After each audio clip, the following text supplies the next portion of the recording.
Hola, soy Citla Lenaí, pasante de la licenciatura en Salud Intercultural del área alternativa. En esta ocasión hablaremos acerca de los beneficios de la acupuntura en pacientes con dispepsia funcional. Empezaremos hablando por la definición de la dispepsia. La dispepsia se refiere al dolor o malestar crónico o recurrente localizado en la parte central del abdomen superior, llamado epigastrio. Es en sí una mala digestión. Existen tres tipos de dispepsia: la dispepsia no investigada, que es cuando no se le ha estudiado la causa aún; la dispepsia orgánica, debido a diversas enfermedades gastrointestinales como las úlceras pépticas, los tumores, el cáncer de estómago; y por último está la dispepsia funcional, que es cuando se ha sometido a exámenes como la endoscopía digestiva alta o la ecografía abdominal y no se encuentran alteraciones que expliquen su causa. En cuanto a la epidemiología, varios estudios han considerado la variabilidad de la dispepsia funcional en distintas poblaciones, las cuales están relacionadas con una auténtica diferencia en la frecuencia de esta patología, contando con los pacientes que, aún teniendo dispepsia funcional, no se hacen los estudios pertinentes, los criterios utilizados para su diagnóstico y el grado de meticulosidad para excluir las posibles causas orgánicas.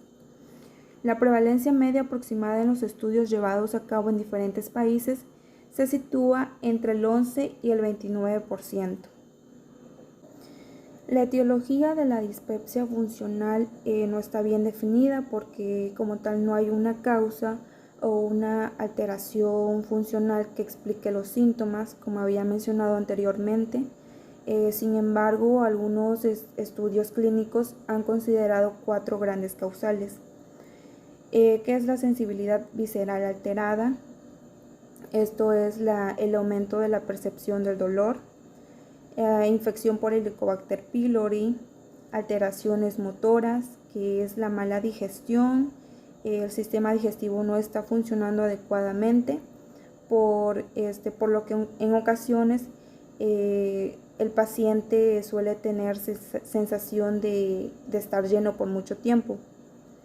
Y por último, los trastornos psicológicos y psiquiátricos. Como bien sabemos, el cerebro está fuertemente relacionado con el sistema digestivo.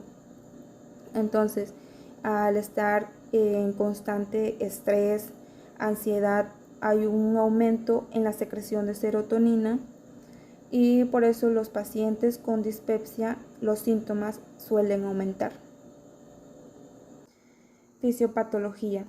Los mecanismos fisiopatológicos de la dispepsia funcional no están claramente establecidos, por lo que se considera hoy en día una patología multifactorial.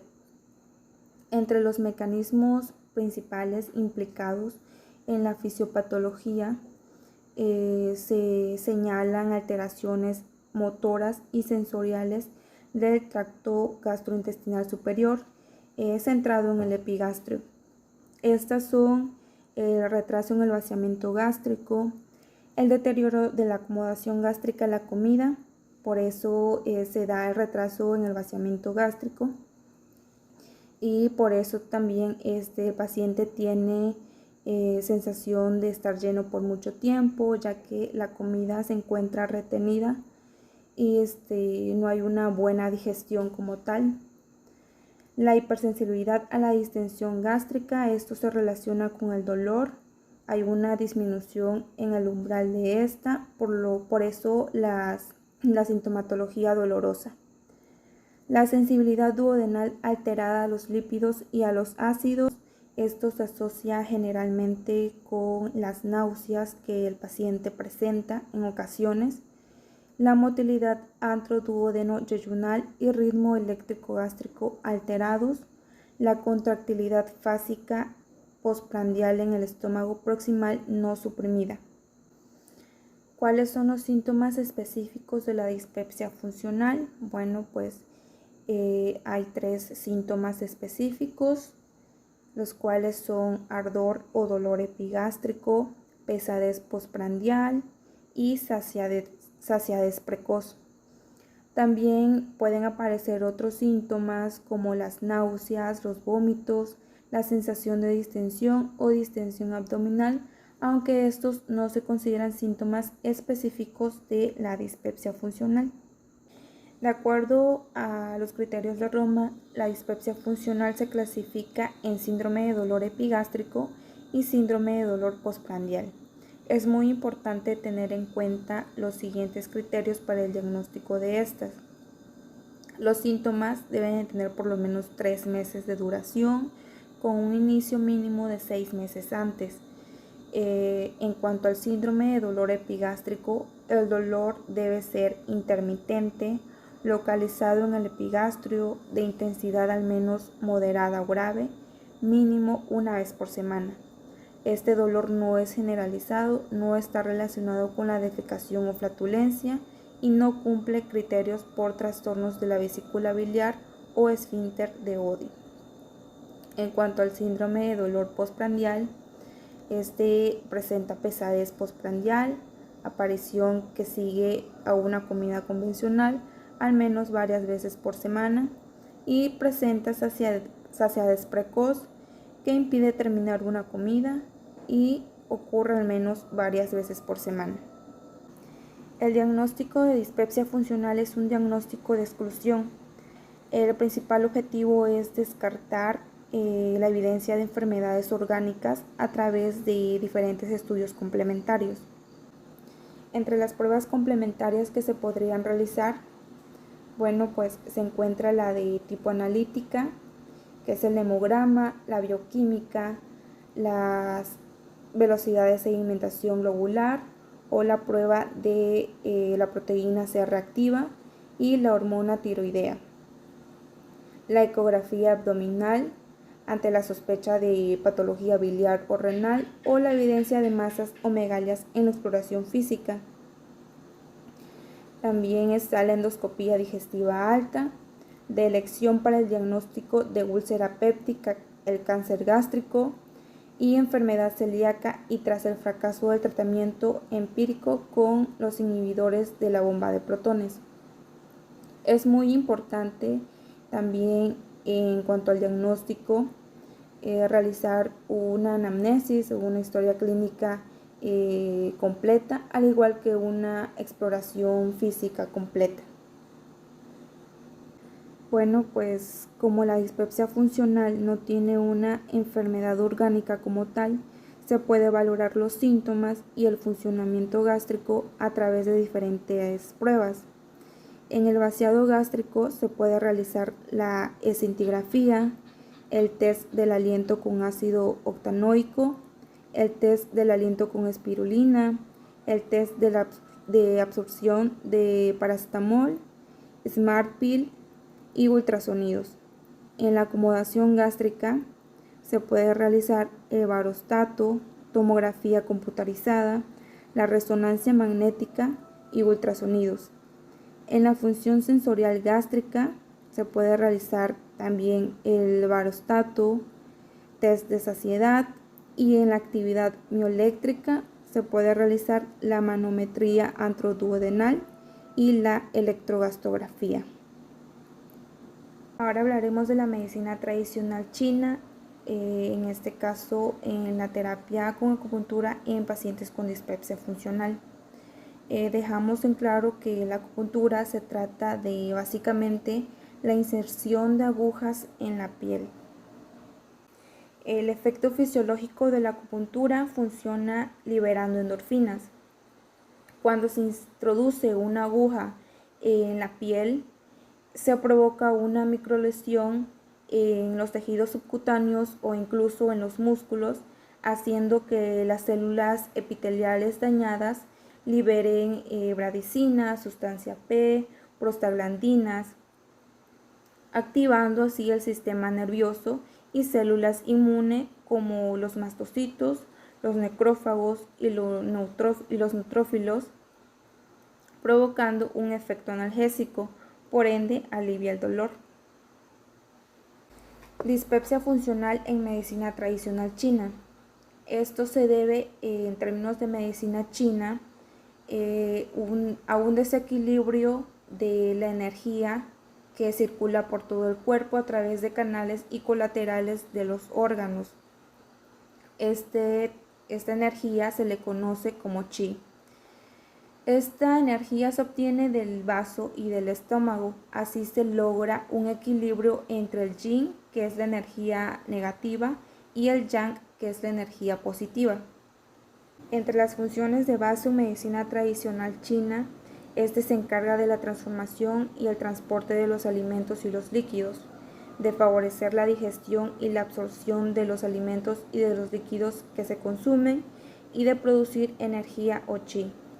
En cuanto al estómago, este se encarga de descomponer y madurar los alimentos. El vaso es un órgano que se debilita con facilidad por diferentes factores como un mal hábito alimenticio, un desequilibrio en la alimentación como no comer a sus horas, por estar en constante estrés o ansiedad. También hay otro órgano que tiene un papel muy importante en cuanto a esta patología, que es el hígado. El hígado en medicina china se encarga de la regulación de las emociones. Entonces este está estrechamente relacionado con nuestro estado de ánimo. Entonces, si estamos sometidos a mucho estrés o ira, el hígado fácilmente se debilitará y por lo tanto atacará el vaso. Y como hemos mencionado anteriormente, un vaso débil es igual a problemas digestivos, en este caso como la dispepsia funcional. En sí, las causas de una mala digestión en medicina china es la insuficiencia de chi de hígado que debilita el vaso, que esto se podría reflejar en ansiedad y nerviosismo en el paciente, insomnio, dolor y molestias gástricas, pérdida del apetito, y otra de las causas es la debilidad del vaso y del estómago, que también podría provocar en el paciente dolor abdominal, va a tener una sensación de mal sabor en la boca y pues generalmente el paciente se va a sentir débil.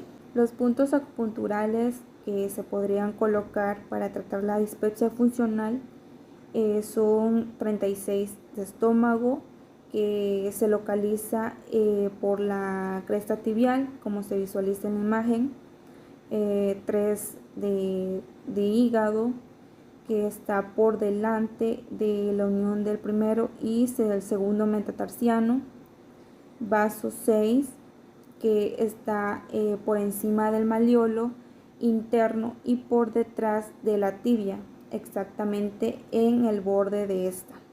Intestino grueso 4, que se encuentra a la mitad del borde del segundo metacarpiano en la mano. Vesícula biliar 34, que se encuentra por debajo del peroné, y pericardio 6, que se encuentra en el pliegue de la muñeca. Hablaremos un poco acerca de plantas medicinales, los cuales son un tratamiento alternativo que ayuda mucho en la dispepsia funcional.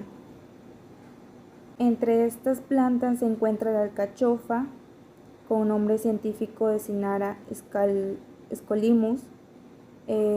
Se puede preparar a modo de infusión, una taza 4 veces al día después de las comidas.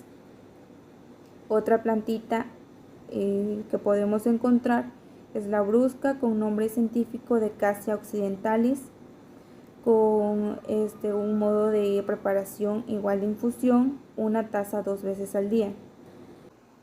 La canela por medio de infusión 0.5 a 1 gramo diarios. El hinojo con un modo de preparación de igual manera, infusión de 10 a 30 gramos, tomar una taza después de las comidas. El limoncillo a modo de cocción de las hojas de 50 a 70 kilogramos, 2 veces al día. Té con las hojas frescas, beber a voluntad. Infusión, 4 tazas de hojas picadas en 1 litro de agua, 1 taza, 2 o 3 veces al día. El jengibre, con el polvo del rizoma, 500 miligramos antes de los viajes, 150 a 300 miligramos al día. Los extractos secos, de 200 a 400 miligramos diarios en 2 tomas. Y el extracto fluido de 25 gotas cada 8 a 24 horas. Estas plantas medicinales tienen un efecto antiespasmódico, lo que hace que prevengan o interrumpan las contracciones del músculo liso intestinal. Bueno, ese ha sido el tema por hoy. Le agradezco de antemano la atención y el tiempo prestado.